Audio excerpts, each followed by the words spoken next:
Hello everyone, and welcome to my Dark Souls 2 boss ranking, where we'll be ranking all of the Dark Souls 2 bosses from easiest to hardest. Much like my first boss ranking video, bosses will be ranked directly according to how many times I died to them. If I died to multiple bosses the same amount of times, then I will organize those bosses according to how hard I felt each boss was comparatively. As expected, Dark Souls 2 had quite a few bosses that were exceptionally easier than Dark Souls 1. But on the other end of the spectrum, there were also bosses that were exceptionally harder, and we've got no time to waste because there are 41 of them, so let's get started. Number 41, Prowling Magus and Congregation. Fun fact about this boss, I actually missed it the first time around looking through my VODs because the fight itself lasted about 30 seconds. If you have a big weapon, you can swing it and accidentally kill half the room. If you don't, well, then this fight might take a few extra seconds, but really, this shouldn't even be a boss fight at all.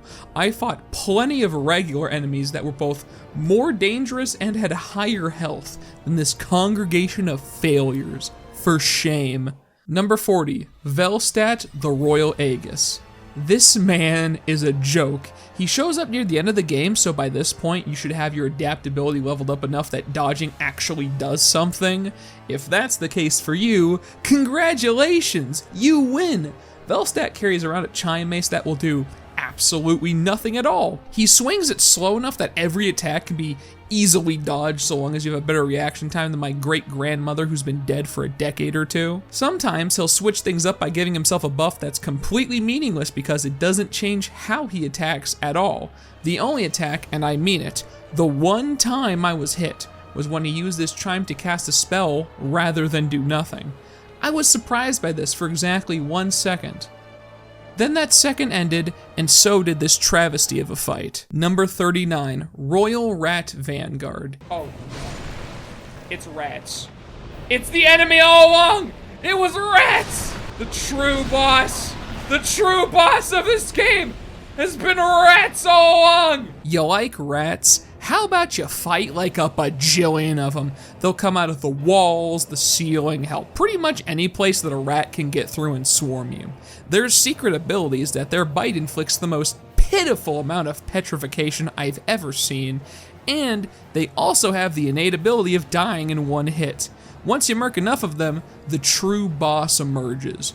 Aside from looking nearly indistinguishable from normal rats, the Royal Rat Vanguard has the amazing ability to die in 4 hits instead of 1. The only real danger with this fight is that if you mess up or have poor positioning, you might get stun locked. Aside from that though, individually these rats pose no real threat. The fact that there's bosses that I consider easier than this is truly shocking. Number 38, the Skeleton Lords. Yet another boss that just throws mobs against you rather than, oh, I don't know, an actual boss. The Skeleton Lords themselves will do almost nothing as you kill each of them in a few hits. Afterwards, all the bones in the arena will animate themselves and come to attack you.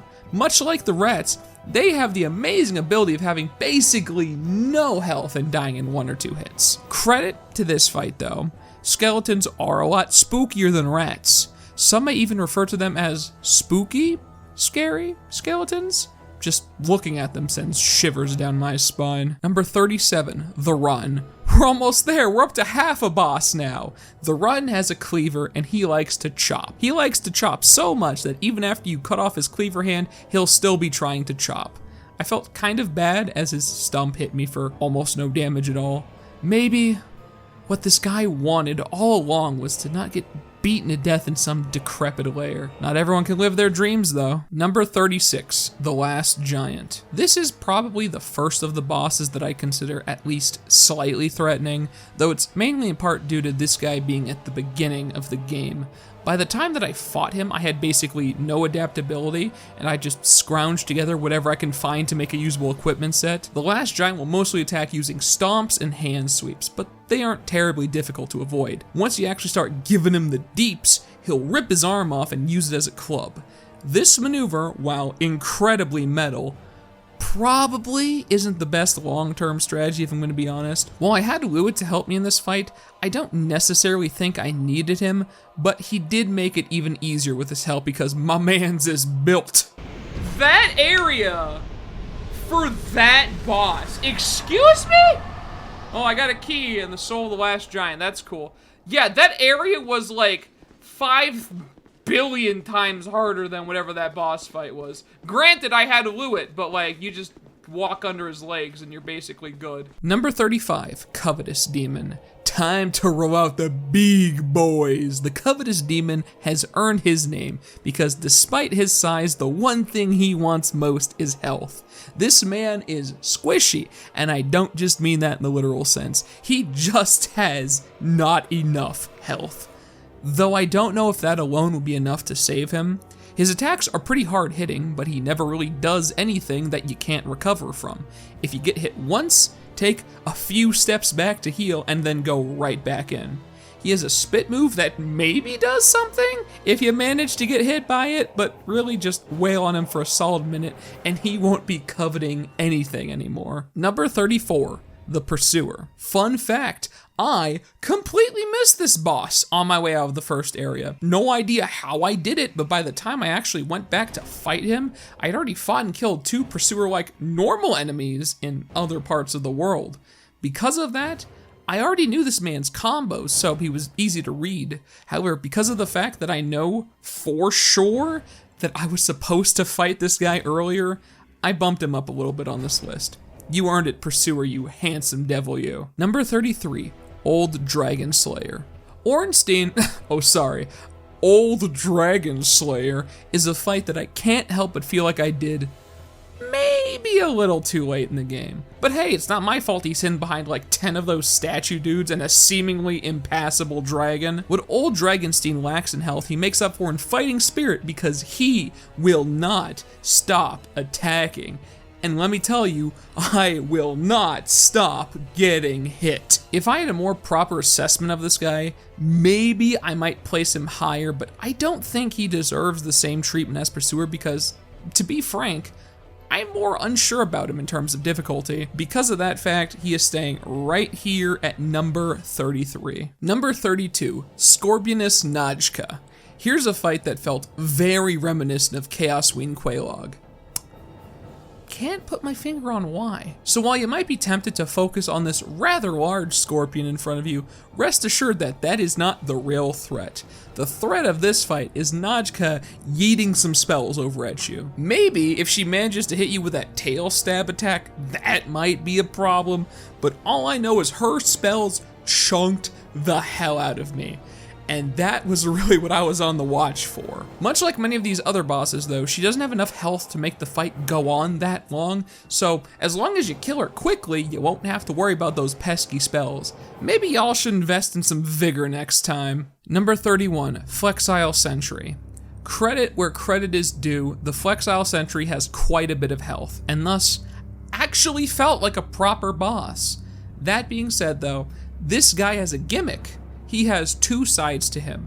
One side is heavily armored and dual-wielding spiked clubs, while the other side is not so armored and dual-wielding curved swords. What you gonna wanna do is not be fighting the one with the swords, because he attacks faster, and really, what are you trying to prove here? Nah, turn that man right round like a record baby and fight the spiked club side. He attacks much slower and gives you a lot more time to wail on him. If he does manage to hit you, it's gonna hurt, but so long as you aren't being one-shot, you have plenty of time and opportunities to safely heal.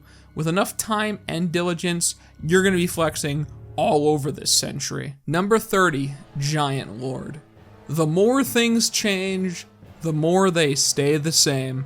Similar to the last giant, the Giant Lord can be defeated by walking around under his feet and taking shots at him when you can. The difference is though, this one has a sword, and on occasion he can actually combo you. If you decide to fight him on the higher up platform, then you'll have to contend with his massive wide swings, but hey, it's an option if you want it. Regardless of how you do it though, it really won't take much to bring this man down. This guy and the last giant really makes giants feel like they're pushovers. No wonder they died out. Number 29, the Lost Sinner.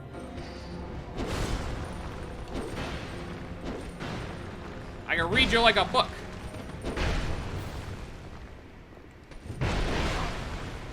That being said, I gotta respect the big sword that you got. Anyone that uses a big sword, really, I mean, you have my respect as a person. I actually really liked this fight, though that might be due to my choice of weapon. But allow me to explain.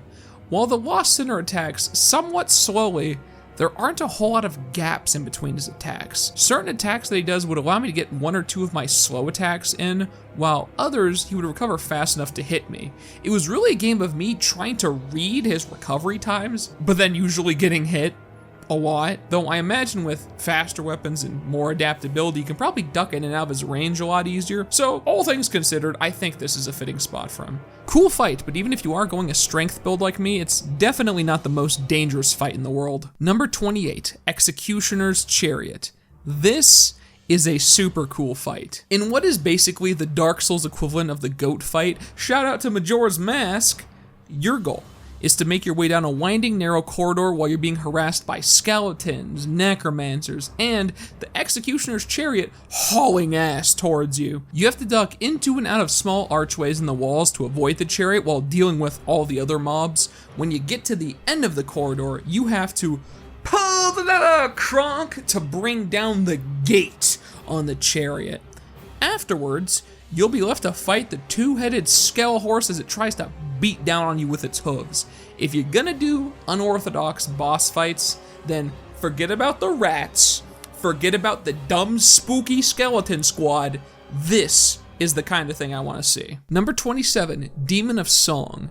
You remember the drug campaigns that used to run like non-stop in the 80s, 90s, and even like the 2000s? I feel like just the look of this boss could be added to the anti-drug campaigns, because no way was the guy that made this horrific monstrosity sober.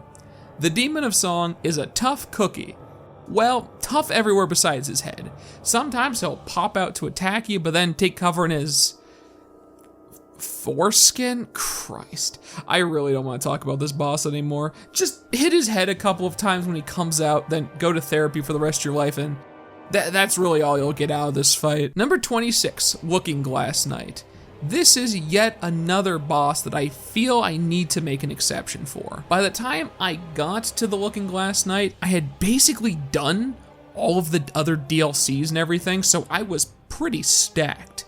Had I decided to do this fight before all of that, I'm sure it would have given me more trouble. That being said though, some of this guy's attacks feels like he's only putting half his heart into it. Then he pulls some lightning out of his ass and just throws it at me for half my health. It's like I never know what to expect from this guy. Sometimes he does a little sweep that you can avoid so long as you're a few steps away. Other times he goes in for a thrust that you really don't expect to hit you, but it does anyways. His signature move is putting his shield down to summon a warrior from the mirror dimension, but that's all I could really comment about that move because I killed Sir Mirror Man before someone could even do anything. So because of all this confusion I have about this guy, I'm putting him right here, and that's the end of it. Fight me. Number 25, Dragon Rider. Listen, I know what you're gonna say. Oh, this boss is easy. You could literally just walk around him and he'll never hit you. Yeah, well, I didn't know that going into the fight, and especially because this is still early in the game, I was having some problems, okay? I didn't have a lot of adaptability at this time. Turns out having less iframes on your dodge is pretty damning, and I was getting hit a lot. Once you kind of get into the swing of the fight though, you learn pretty quickly that the last place you want to be standing is anywhere in front of this guy, because he's got wide swings and he's got long swings. You know where he doesn't have swings though? Behind him. Make getting there your top priority and you'll take him down. Number 24, the Duke's Dear Freya. Thank you, Dark Souls, for not only throwing an entire area of spiders at me, but also making the boss a giant 2-headed spider that summons even more spiders. I do not like any of this. I ain't arachnophobic per se, but that's just too many goddamn spiders, man. The Duke's Dear Freya is a fight that you shouldn't approach in a typical way. The key to this fight is movement, and you should be doing a lot of it if you want to avoid the spider mobs and the giant laser that Freya has for some reason. You're gonna want to wait until Freya attacks with one head, run over to the other head, and get as many hits in as you can before that head attacks. Rinse and repeat this for the whole fight. If you're doing it right, you ideally shouldn't be taking hits from Freya, and you should be able to outrun whatever mobs are around. Afterwards, make sure to take a flamethrower to this place so no one has to experience it ever again. Number 23, Nishandra. This fight is more confusing than anything. Right at the start, Nishandra summons little... I literally don't even know what they are. Black and white geysers that emit curse and drain HP is the best description I can think of. Regardless of what they are, you're expected to go up and hit them once to shut them off for some reason. Look, I know it doesn't make a lot of sense, but I don't make the rules, and we got a Grim Reaper looking ass thing here, so we don't have time to ask questions. Once those are shut off, Nishandra does some pretty decent damage with her scythe, and has a death laser, and trust me, you don't want to explore the origin of that name. Just turn off the geysers whenever they pop out, chug down your big gulp of Estus, and do your best out there. Number 22, Guardian Dragon. I imagine this might be another controversial choice, but I'm putting Guardian Dragon at number 22.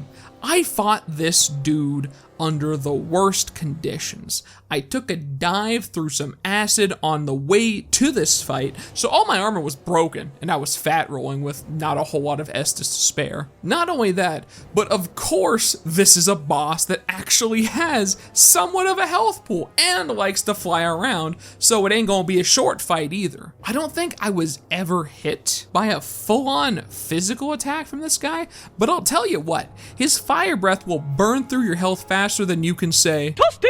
If it wasn't from a main man Lewitt out here, I think I'd be nothing but ashes blowing away in the breeze. There we go. Alright. I mean, who even needs armor? Like, I don't give a fuck, dude. Hell yeah, Lewitt. Lewitt, you are like the best guy. You are the best, Lewitt. Number 21, Throne Watcher and Throne Defender. Oh boy, a multi-boss. I wonder if that's a topic that'll come up later. The Throne Watcher and Throne Defender aren't particularly tough individually, but luckily for them, you probably won't be fighting them individually. Luckily for me though, neither was I. Now you might be saying that I got carried by the fact that I had Hugo here to help me in this fight, but my response to that is, hey, shut up, I won, didn't I? Look, Dark Souls 2 is a rough game, and not rough in the fun kind of way, at least for the most part. I just wanted to experience everything and hit the old dusty trail. Don't judge me. Oh, you want to know about the fight?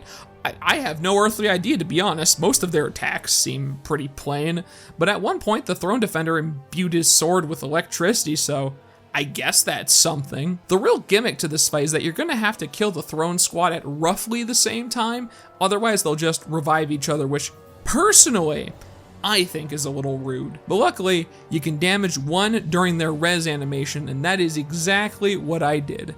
I ain't trying to be here all day, lads. Number 20, Afflicted Grave Robber, Ancient Soldier Varg, and Sarah the Old Explorer. Hey, you want to add a couple more names in there? I don't think we covered everyone in the tri-state area yet.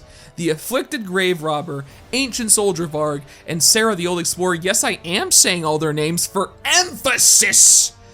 They want to kill you. Now, I know what their name tags say, but I'm calling them Havel, Dirty Ranged User, and some dude with swords. He's my favorite. First thing you want to do, run around the melee users because they're slow as molasses and focus your efforts on killing Dirty Ranged User.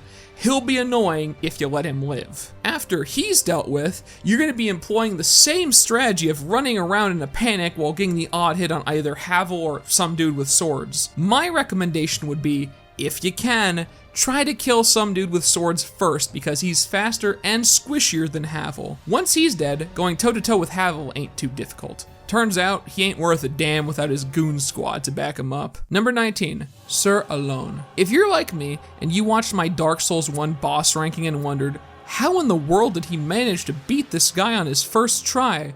Well, you're about to have that feeling again because somehow, through the graces of the Dark Souls gods above, I did this fight on my first try. Sir alone does not give a flying fuck about your spacing, your armor, your health, your hopes, your dreams. No, this man is here to beat the ever-loving shit out of you. He's got health, he's got speed, he's got damage, and he's got a special attack that, if he hits you with it, will make him do even more damage. And you wanna know the best part? He looks so badass doing it all. This is a good fight that I hope you brought a lot of healing for, cause you're gonna need all of it. I walked into this arena as a man and left as a piece of finely sliced meat, cause I got hit with his sword enough times to kill me 20 times over. But you know what?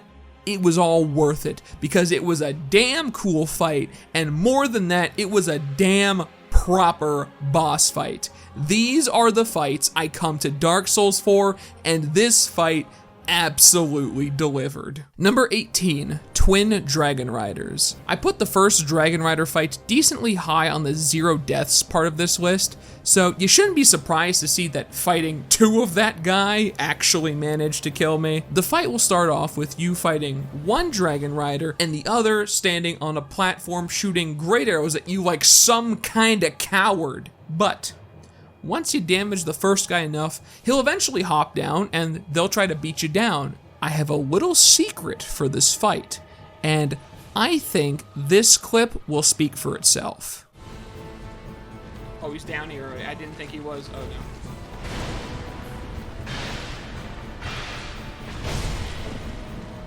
no. What? Wait, how did that one die? Wait, what just happened to him? That wasn't even the original one I was fighting. Wait, how did he die? Wait, wait. I mean, I'll take it. I'm just... Was that guy just really weak? Was that why he was up there with the bow? He just had, like, no armor? Number 17, Ancient Dragon. The Ancient Dragon is a fight that certainly seems intimidating at first. This is a big boy, and you'll learn very quickly that he has a big health pool and can deal big damage. His signature move is flying straight up in the air and belching fire down on the arena, with the hitbox for this attack being massive. However, this guy's weakness lies in his move pool. Aside from that move and doing some stomp attacks, he really doesn't do all that much, so he becomes pretty predictable to read. The stomp attacks aren't much of a threat, so really all you have to worry about is that fire attack. If you want to avoid it every time, and I do mean every time, never deplete your stamina fully during the fight, and when he flies up, run as fast as you can towards his tail. Just make sure to get out of the way before he lands. If you're able to do that, this fight is as good as done. Number 16, Belfry Gargoyles. Remember my comment about multi-bosses a little while ago? The Belfry Gargoyles are freaking ridiculous. You need to fight entirely too many gargoyles that are individually pretty effective in combat. If you ain't going into this fight with a summon, you're really gonna feel it, because breaking up the aggro of all of these dudes is a godsend. I don't really have a strategy for this one.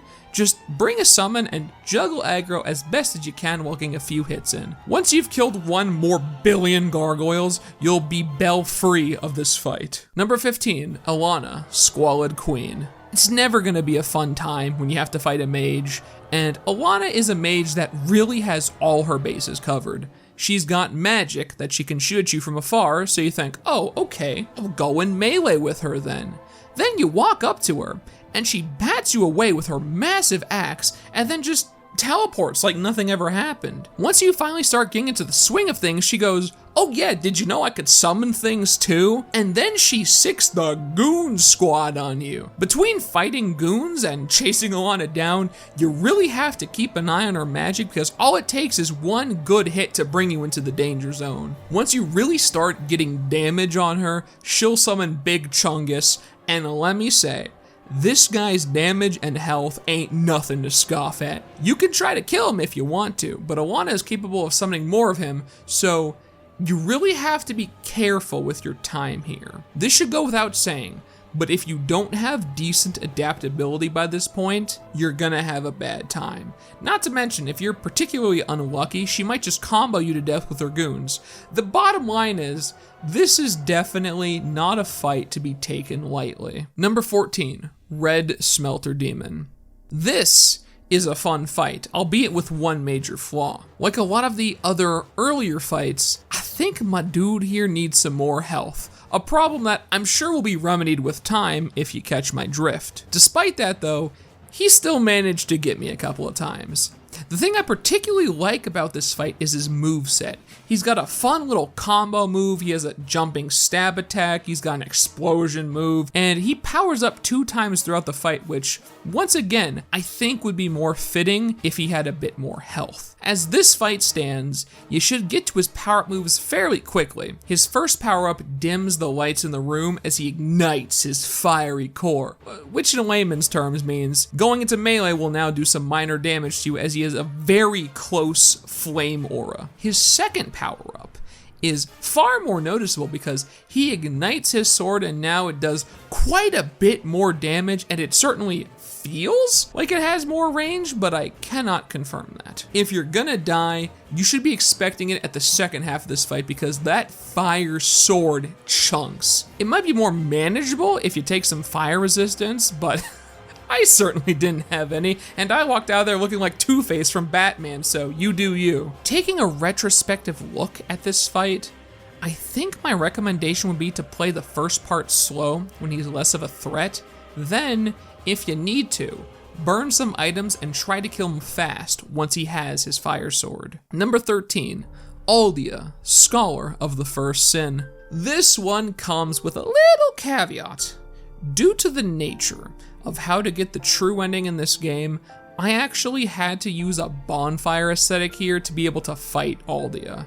So, while this is my first playthrough of the game, I was effectively fighting the New Game Plus version of Aldia. That being taken into account, this fight is basically a game of chicken if you're using a big, slow strength weapon like I am.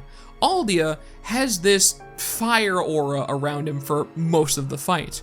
While it's active, he takes way less damage, and more importantly, if you stand in it, you will be dead so goddamn fast. If you're in a swing animation when it comes back, good night, sweet prince, you ain't gonna make it. What you wanna do is hit him during the brief periods where his fire isn't on, which is usually after he teleports or does a big move. That's where the game of chicken comes in. You have to be careful to hit enough to actually do damage, but not so much that you'll be incinerated. Fire aside, Aldia's got a lot of scary moves. He's got a move that summons tree roots that come out of the ground and chase you down. He's got a charge up fireball move that, if it was ever aimed at me, I'm sure it would hurt. And he's got a lightning move that can just straight up go fuck itself. The real thing you want to watch out for, funnily enough, is Aldia's teleport. Unlike all these other beta cucks who just warp around and you can chase them, Aldia's teleport comes with a massive explosion that just straight up one-shot me. So really, don't get hit by that. With the help of my boys Ben Hart and Bradley though, this fight becomes a lot easier as they, or at least Bradley, can take a lot of damage from Aldia, even if they are just straight up standing in the fire most of the time. Number 12, Old Iron King. It's time for me to go on a little rant over what I would consider to be Dark Souls 2's biggest problem. I, and I would imagine many others, come to Dark Souls games for the cool-ass boss fights. Those are the most memorable parts of the game and the parts that at least I tend to like the most. One thing that happens quite frequently in Dark Souls is that the boss fight is usually a trek away from the bonfire, meaning if you die in the boss fight, you're gonna have to do quite a bit of backtracking to get there. This would be more fine if it was just a run to get there, But a common theme in Dark Souls 2 is that there is usually a ton of enemies in between you and the boss fight. This means you can do one of two things. Fight all the enemies leading back to the boss fight and probably lose some valuable healing resources. Or run through all the enemies in hopes you can get there faster. The latter is usually the better option in certain areas, but sometimes it can be incredibly dangerous to do, especially if you have a lot of your souls sitting in the boss arena. So I usually opted to take the safer route. And let me tell you, the Old Iron King is one of those memorable times where I had to do a lot of backtracking. The fight itself isn't very difficult, and I think the devs knew that, so they made the arena a little more treacherous than usual, and one mistake could send you over the edge, which is exactly what happened to me. And looking back on it, I think this is the exact moment where I became a bit more disenchanted with Dark Souls 2, because based on my 3 deaths, that means I had to run all the way back here, not once, not twice, but 4 separate times, the process of which is extremely boring and frustrating. I could see the major argument for this being, oh, well, you died in the fight, so you should be punished, which I think is a terrible argument. Oh,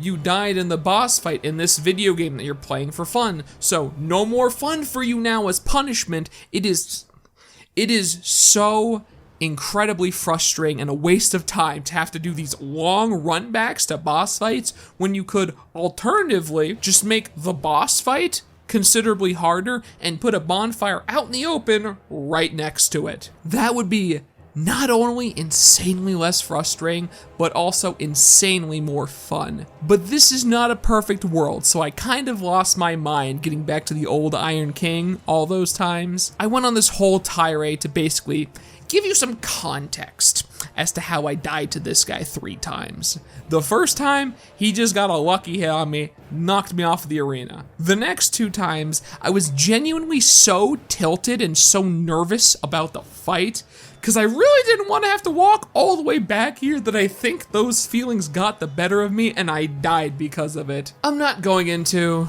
what the Old Iron King even does. Really, his moveset doesn't even matter because you're more likely to die from being knocked off the arena anyways. So just do your best out there and don't end up like me. Number 11, Vendrick. This is yet another fight that I'm not really a fan of. Weirdly, there's a few of those in the 3 deaths range of this list. Not sure how they all ended up here. Vendrick is not your typical boss fight, because if you just go and fight him all willy-nilly, you'll notice that you're gonna be doing like no damage to him. And of course, silly me goes in thinking, well, I just need to play this really well and I got it. But of course, over time, you will make mistakes, and that's what happened to me. Made a few too many mistakes and I died. You see though, there's a trick to beating Vendrick. He's got an incredibly high defense, and the only way to bring it down is by collecting the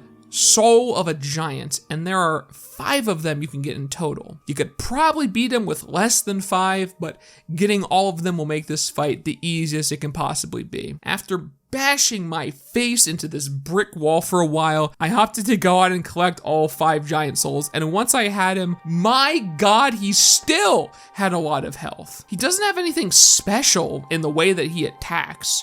Most of his moves are slow and have decent range, but they do a ton of damage. Really, my only piece of advice is don't be greedy.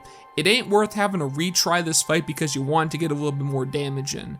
Just play it slow, bring plenty of healing, get the 5 giant souls, and you'll be fine. Number 10, Royal Rat Authority.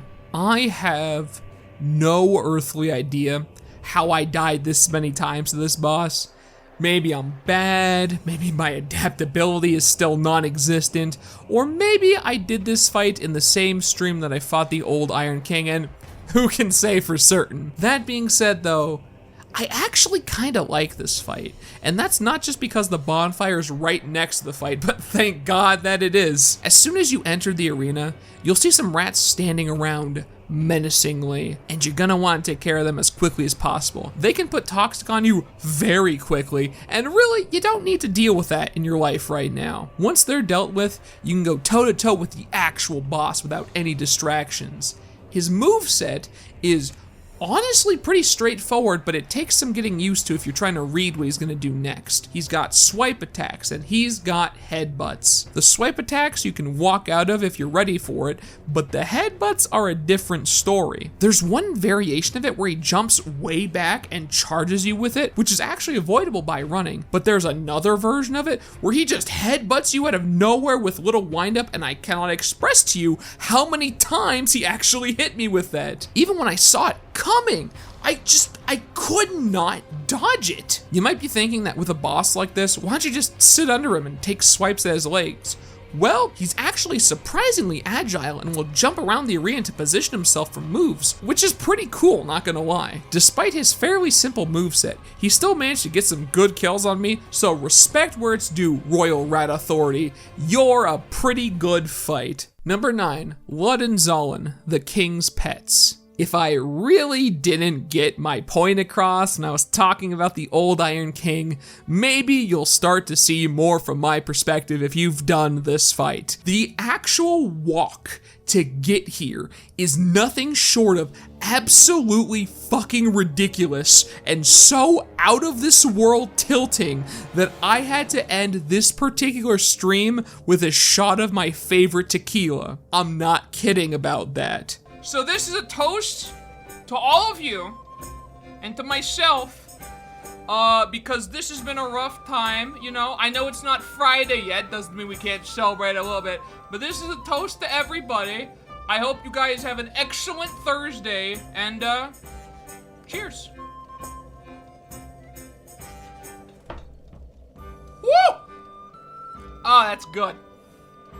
Oh, there's something special about tequila, man. As far as the actual fight goes, this is just a rehash of Ava, the King's Pet, which is a fight we haven't actually gotten to yet, but I promise I'll get more into that specific moveset once we get there. Functionally, though, Lud and Zolin work about the same, with the exception that when you're fighting Ava, you're just fighting one of these guys. In this fight, once you damage Lud enough, Zolin is gonna hop down, and you're really gonna wanna kill Lud as fast as you can because now you have to deal with Zolin's attacks as well. Once Lud is dead, you might be thinking to yourself, oh, Zolin is just another one of these guys. This is fine, but Zolin's got a little surprise for you. Once you get his health down low enough, he'll run away and power up. But this ain't your normal power-up because in addition to giving Zolin more damage and even more defense, he also gets health regeneration, which is not something I immediately noticed, but it definitely made an impact. If you want to play it safe, which you should be doing, I'd recommend just waiting out this buff. Yeah, he'll get some health back and the fight will go on longer, but trust me, you don't want to have to walk all the way back here. That is simply a fate worse than death. Number 8, Dark Lurker. Fun fact, I actually missed Dark Lurker the first time around when I was playing Dark Souls 2 because what you need to do to actually find him is pretty ridiculous. It wouldn't be until I started thinking about this list that I realized I actually missed a boss, so I did the unthinkable. I re-downloaded Dark Souls 2 and streamed getting to and beating this boss. All that being said, it should be noted that at the time of fighting him, my character was at his absolute strongest. Despite that, I was not impressed with the damage that I was doing and was quite surprised by the damage that he was doing. So after my first attempt, I decided to put on some resistances against him, and absolutely nothing had changed, so fuck me, I guess. The Dark Lurker has all manner of magical attacks. He's got fireballs, he's got death lasers, he's got an explosion attack, he's got a tracking missile attack, he's got a magical sword, and on top of all of that, of course, he rounds it off with a teleport. Now, while all of these attacks end up being pretty significant, I want to focus on his sword attack for a moment. Unlike with a normal sword attack, Dark Lurker's magical sword doesn't actually knock you down. This is both good and bad because it means that your attack won't be interrupted by his, but you also won't have the iframes from being knocked down. Why would that matter, you ask? Well, that's because once you get a little ways into the fight, Dark Lurker has a surprise for you. He creates a clone of himself that he shares his health bar with, and all of a sudden, you're just fighting two Dark Lurkers simultaneously. The best way I found to deal with them is, if you have the weapon for it, you want to try and hit both of them simultaneously to really knock that health bar down. The only weakness to this is, if they also decide to go melee with you, my god, they can practically one-shot you because you don't get knocked down by their sword attacks. Not only that, but one can melee you while the other casts magic, and they can get some real nasty combos on you. Once you're fighting two Dark Lurkers, you have to keep your head on a swivel because engaging on one means you might get blasted from behind. And I promise you that absolutely everything the Dark Lurker does hits like a truck. If you've got items to boost your damage, I'd highly recommend using them once the Dark Lurker gets down to around just above half health, because once he reaches half, that's typically where he's gonna be bringing his goon in. Aside from trying to hit both of them simultaneously and popping all your buff items, really you just have to play carefully. Never overcommit to try and do damage, just get a couple of hits and get ready to dodge whenever the opportunity presents itself. Dark Lurker ain't a walk in the park. And did I also mention that my man straight up cheats? Get him out, I don't want it. What? Why is he still attacking? Why are you still attacking? You were dead! Yo, that was almost the cheapest bullshit I've ever seen. Okay, we've got him. Dark Lurker's dead. Whew! Number 7, Ava, the King's Pet. Ava is basically the solo version of Luddenzalan with no real special tricks. Before you have the opportunity to go fight Luddenzalan, you'll have to beat Ava. And really, you should take this time to learn the fight because you're not going to want to learn it by spending 20 minutes running across icy hell just to make an attempt at it. Ava is, surprisingly, a pretty straightforward and fair fight. I just sucked at it. Ava is a cat, and as a cat, she likes to pounce around, meaning she will entirely dictate the pace of the fight. If she's close, she'll try to hit you with her double swipe attack, or she'll summon ice from the ground to impale you. You know, as cats do. If she jumps to mid-range, she's likely gonna try to pounce on you, so be ready with that dodge. Really, this fight is about being able to dodge well. If you can, you'll do fine in melee. If you're like me, not so much. If Ava jumps very far away, she's likely going to start summoning icicles to yeet over at you. After trying a variety of techniques on how to deal with this, the solution is just to sprint in a direction when they start firing. That's it. Don't try to dodge roll, and especially don't try to use your shield because you will die. The hardest part is getting the timing down on those dodges, but once you see how much damage Ava does with literally every move, well, I'm sure you'll get it down in no time. Number 6, Ruin Sentinels. Yes. Yet another boss that requires a long run back to get to it. Spoiler alert, in terms of how long it actually took to run back to a boss, Ruin Sentinels took the third longest, Luddenzalan, surprisingly, took the second longest, and we haven't even reached the worst offender yet. So get ready for that later on. The tilting, backtracking aside, the Rune Sentinels appear pretty early in the game, and do you want to know what I didn't have early on? If you guessed adaptability, you're correct! Haha! Top it all off as well, the Rune Sentinels, as the name would imply, is a multi-boss, and there's 3 of them to be specific. Luckily though, you don't have to fight all 3 simultaneously.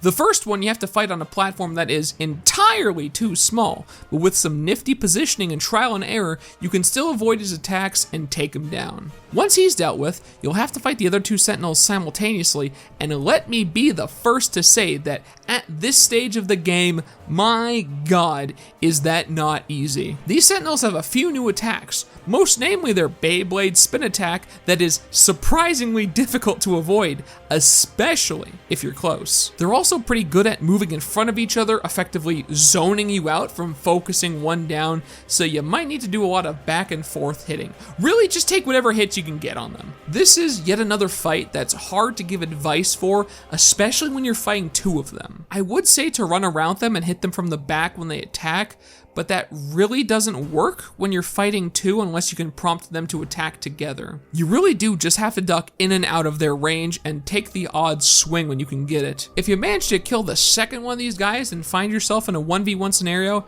take care because this one now has a new desperation move where they triple axle flip up in the air and slam their hammer down, a move which I'm fairly certain will just absolutely one-shot you if you get hit by it, so really take care to avoid that one. Aside from that, the 1v1 shouldn't prove to be that bad. Really, you've already had to beat the other Sentinel in a 1v1 on a much smaller platform, so now that you've got this one in a sizable arena, you've got a lot of room to work with. Just don't get styled on. This is it. He jumped away. Woo! You trying to style on me, Alessia, dude? Oh, god damn. Number 5, Burnt Ivory King. We're taking a sharp right turn here with my death count doubling. Now, the Burnt Ivory King is a really cool fight that you have access to pretty much from the get-go. However, don't be like me and try to do it right away. You're not gonna make it. You need to go collect all the Knights of the Round Table before you can give this fight a proper go. And hell, not knowing this contributed to a little bit of that spicy 8 death count. Once you got all 4 goons on your side, you're ready to fight. When you hop off the battle bus, you're gonna see some portals spawning evil versions of your goons. You're gonna wanna kill these guys, and let me tell you, you're gonna have to kill a lot of them. Once you kill enough, your boys will rush at the portal and freeze it, effectively stopping any more goons from spawning at that portal. This is a really fun part of the fight, and you haven't even seen the boss yet. It's just like a crazy battlefield out here. You got dudes bopping other dudes with big weapons, some guy chucking fireballs from the corner, and you're just mowing through enemies. I absolutely love it. Once your squad freezes 2 of the 3 portals, a goddamn Oblivion Gate will appear, and the real boss will emerge from it. And can I just say, my mans is an absolute badass. Before you get down and dirty with the king though, make sure you take care of any more ads until your goons freeze the last portal. That way you can get some alone time with the king. If you did well on the full-scale battle phase and collected all of the knights, you may find yourself with 1 leftover knight to fight the boss with, which is the best case scenario for you. While he's alive, you need to put out all the damage you can possibly do. I mean, really go crazy on this guy, because if you go mano a mano with him, you'll learn pretty quickly that he's got some crazy combos. Once he's low, he'll put a buff on his sword that makes it hurt more, and I thought gave him extra range, but the wiki says otherwise. If you're lucky and you put down enough damage on him while your knight is alive, you can entirely skip that phase, so I think that's my recommendation. All in all, a really cool and a really fun fight. Number 4, Sin, the Slumbering Dragon. Oh, look at that, a boss that's a bit harder than typical bosses in this game, but they put a bonfire right outside of the fight to compensate. I wonder why I like it. Imagine if they just made every fight like this. Dabbing on Dark Souls as a whole aside, I believe this is the first fight where I realized I should probably carry repair powder in my item quick select.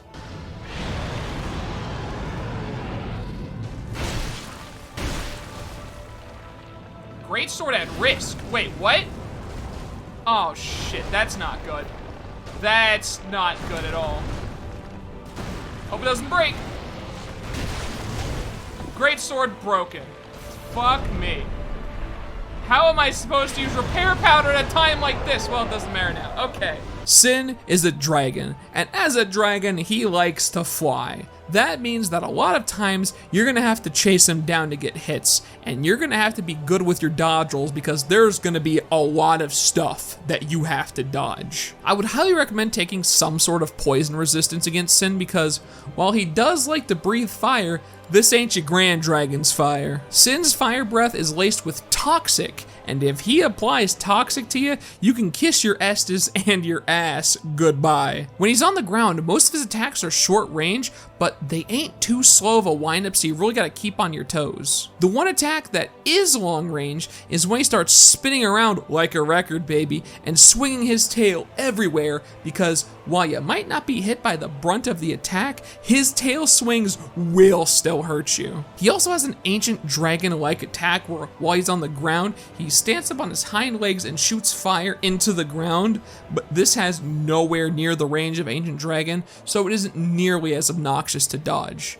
Really, the two attacks you definitely need to know how to dodge both happen when Sin is flying. The first is his strafing run with fire, because you need to avoid all the toxic buildup that you can, even if you're running with resistance. The second is a fireball that he shoots down and it explodes upon impact. So long as you have enough adaptability, and by this point you should have tons of it, both of these attacks are totally dodgeable. And on that, allow me to leave you on one final note for this boss fight.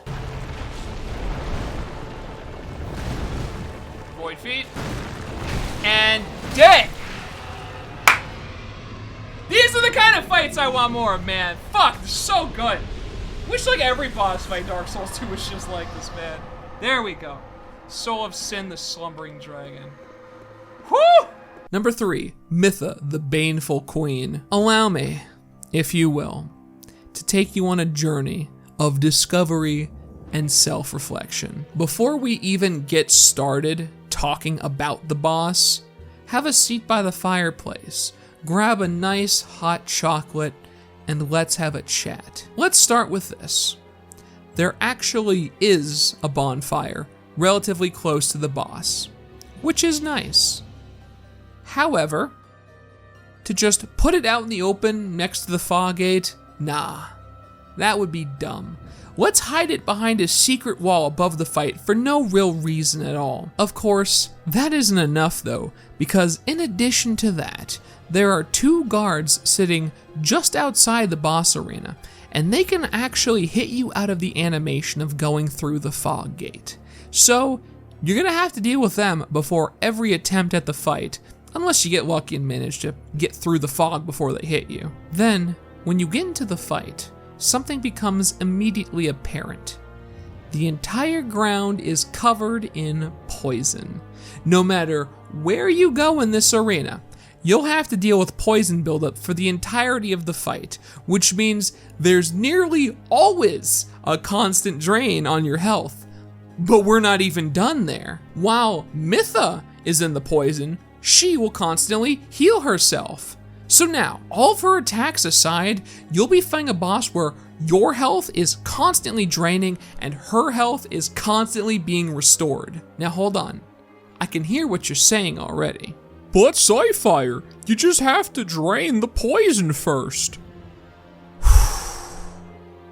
From my understanding of it, you have to basically like set fire to this windmill or something, which is so completely random and something that you would never even think to do in order to turn this absolutely ridiculous fight into something more manageable. However, at the time, I was under the impression that I needed to put like Pharaoh's Lockstone into a bunch of hidden locations to get rid of the poison. Just look, I can't say for certain what was going through my head at the time because this happened like a year ago now. But typically, unless I am completely lost, I don't like having to look things up in order to do them. And if you're someone who plays Dark Souls like me, not looking things up until after the fact, or you are completely stumped, you're probably gonna come across the same issue. So I never did drain the poison in this fight. I just bashed my head against it over and over until I eventually beat it. In all honesty, I feel like if the intention was to drain the poison for this fight, which once again is something that was never mentioned in game, or at least in my game, you could have maybe just not had the poison there at all, but I digress. Ignoring the poison, the fight itself isn't terribly difficult. She's got a lot of basic melee moves, and she's got good reach from her weapon. The only real thing to watch out for is her tail swipes, and when she throws her head to create a big explosion. But other than that, she's not too bad. If you're an unfortunate soul like me though, I take pity on you, friend, because this fight was awful. Doubly so if you were unfortunate enough to not also find the hidden bonfire. And to think, just an hour later, I'd be having to deal with the ungodly trek to the old Iron King. Truly, this is a cursed part of Dark Souls 2, and I never want to see it again. Number 2, Blue Smelter Demon. Here we are. We finally made it. This is the fight that broke me. Not because it's a bad fight or anything. No, I actually love this fight. What I mean is, this fight took the longest for me to actually do in terms of time spent walking over to it. By the time I would actually be able to get an attempt at the boss fight, I wanted to die. But now, let's talk about the fun stuff. The Smelter Demon has really gotten souped up in his transformation from red to blue. Now he's got a ton more health, significantly more damage, and some new moves, so let's break this down one by one. The start of the fight will be relatively the same.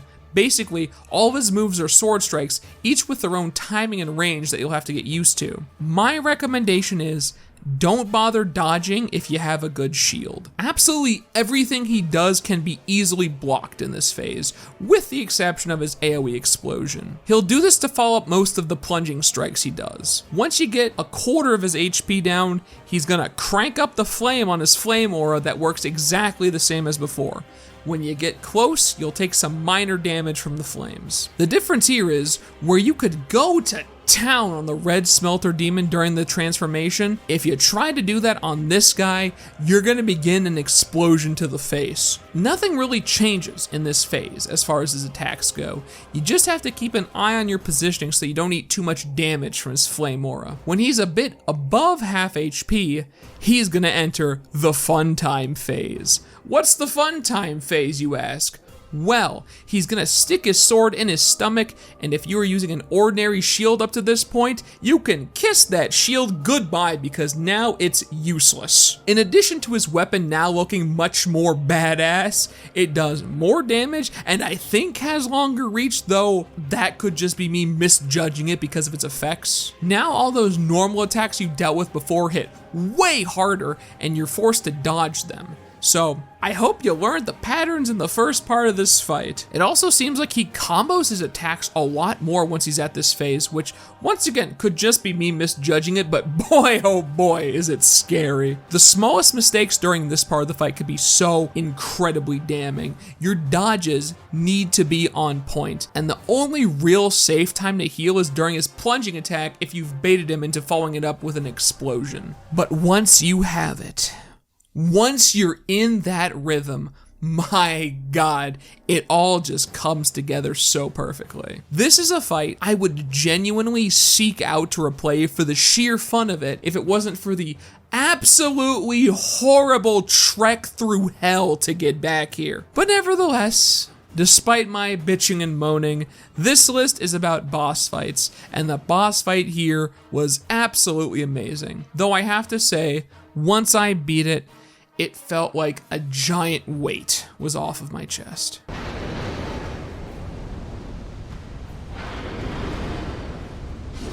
There we fucking finally!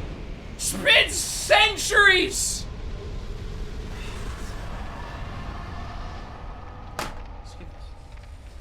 Just give me a second. I just need a couple deep breaths. Okay. Number 1, Fume Night. Here we are, friends.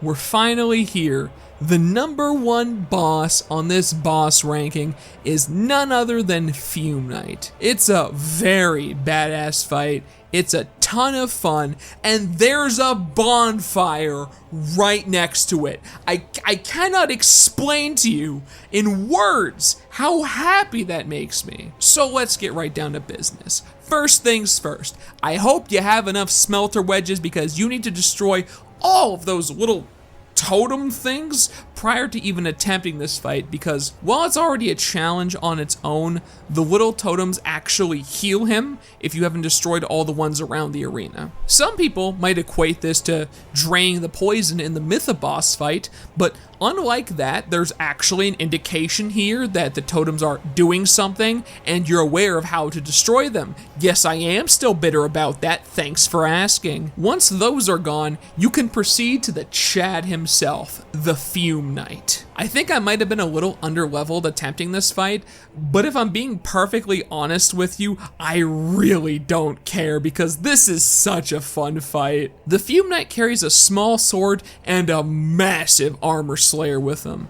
As you would expect, he can swing the small sword pretty quickly, but the armor slayer has a bit more of a wind up to it. As such, there are a couple of different ways you could go about this. After some trial and error, I eventually decided that the best way to fight him was to use my shield to block his small sword and simply dodge out of the way of the armor slayer. But even this isn't a foolproof strategy. If he starts doing combos with the small sword, it can easily eat through your stamina, so there are times where you have to simply roll away to get some distance to let your stamina recharge. Now, of course there's going to be more to this fight than just that. I did die to this guy twice as much as Blue Smelter Demon after all. At some point in the fight, he will raise his sword and power up, and it is crucial that you get all the damage on him that you can during this, because unlike some other bosses, this damage does not get reduced when he's charging up. I'd love to give you an exact estimate as to when he decides that he wants to power up, but I could find no consistency. It doesn't seem to be based on damage dealt, because I've had runs where I did vastly more damage to him than usual when he powered up, and it doesn't seem to be time-based, because when I was getting stomped by him and I was staying alive, he wasn't powering up. Really, you're just gonna have to try to look for it and stay close enough to him that you can capitalize on it, because he's about to go sicko mode. He drops his little baby sword and sets his armor slayer ablaze with dark energy, and he gets access to a whole new moveset. That's the thing about Fume Knight.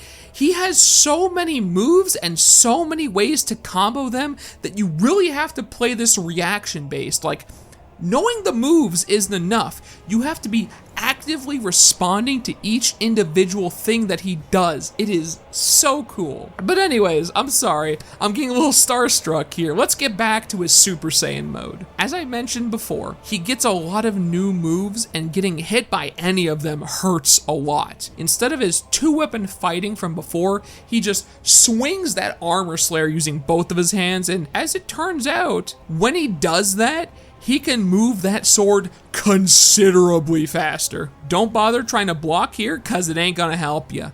You're gonna have to be spamming dodge rolls in sequence to his swings if you don't want to get hit. Your reprieve from this onslaught of attacks are his special moves. He has one move where he does a wide swing, except it has like double the range and is a bit difficult to dodge if you're caught in it. He has another move where he stabs the ground and creates a spiral of dark energy balls that you really don't want to be hit with.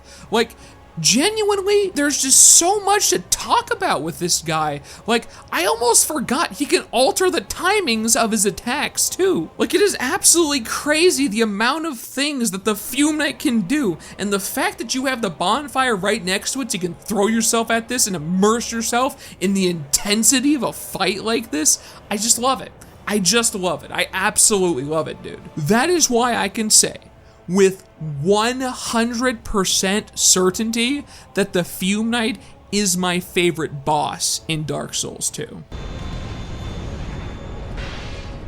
Boom! There we go, baby. Got him. Now we got him. There we go. Fuck, that was actually a really good fight. That's the kind of fights I want to see, dude. Those are the fights that we need more of. Not this hot fucking garbage where it's just like run through 80 enemies that can one-shot you and then fight some like shitty boss. Those are the fights that I want to see.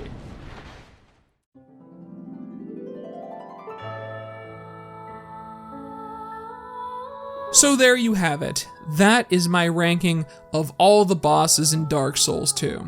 This was definitely weirder than ranking Dark Souls 1 because there's just so much more of a discrepancy between the bosses. Like, out of the 41 bosses in this game, I managed to beat 23 of them on my first go. And that isn't just me stroking my own ego, even though it sounds like it is. It's just, a lot of the fights in this game were vastly more trivial than others. Like, I still refuse to believe that something like Prowling Magus and Congregation is even a boss fight. It just seems like some bosses got a lot more love than others, weirdly. Hell, in fact, I know that's the case. The DLC bosses stick out a lot more in my head than normal game bosses like Alana, Sin, Blue Smelter Demon, Sir Alone, Burnt Ivory King, Fume Knight. They're all a lot more prominent in my memory than something like, hell, even the last boss of the game. I do have a lot of gripes with Dark Souls 2 in particular, but if you specifically look at the DLC boss fights, ignoring things like the treks through enemies to the fights, man, they are just really good. But that's all I have to say about this game. I think you've heard me rambling for long enough now. So I just want to say, thank you all for watching. I hope you enjoyed the video, and I hope to see you all next time. Bye-bye.